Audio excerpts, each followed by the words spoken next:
क्या कुंडली में लिखा हुआ आगे का भविष्य वर्तमान को सुधारने में बदल सकता है? कर्म ने ही तो उसको ऐसे नक्षत्रों में जन्म दिया। नक्षत्र जो हैं हमारी किस्मत के एक इंडिकेटर हैं। जैसे बुखार आपको होता है, नाप थर्मामीटर बताता है। आप थर्मामीटर को देखकर कह देते इस व्यक्ति को इतना बुखार है। थर्मामीटर एक मापक है। तो ये ग्रह नक्षत्र जो हैं थर्मामीटर के समान होते हैं, जो हमारी किस्मत के नापक हैं। किस्मत को ये बता देते हैं कि इस नक्षत्र में व्यक्ति का जन्म हुआ है तो ऐसी किस्मत लेके आया है, ऐसा कर्म लेके आया है, क्योंकि कर्म ही इन नक्षत्रों में उसको जन्म दिलाता है।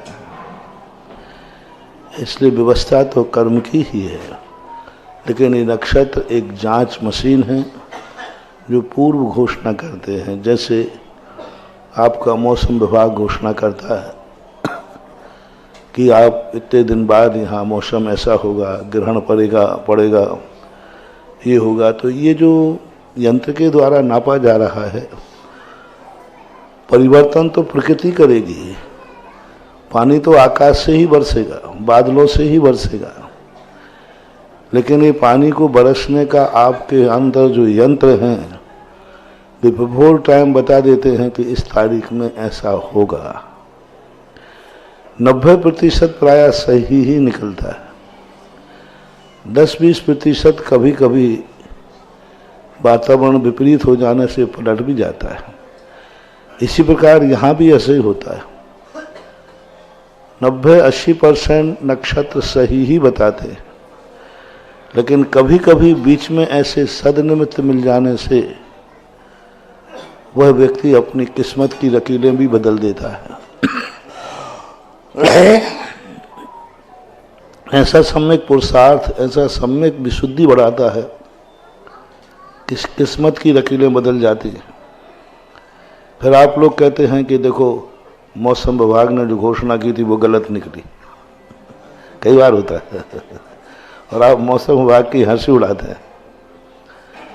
मौसम विभाग की गलती नहीं है।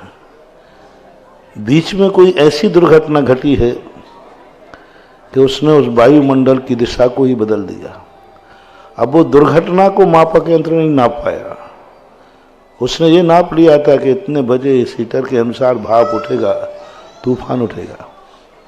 वो बीच में जो एक्सीडेंट हुआ, उस एक्सीडेंट ने सब कुछ बदल दिया।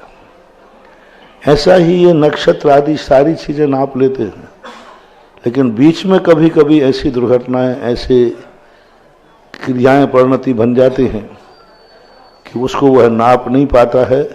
उस कारण से ये कभी कभी परिणति होती है। इसलिए इनको गलत नहीं मानना चाहिए। ये एक थर्मामीटर के समान हमारी किस्मत के मापक यंत्र हैं।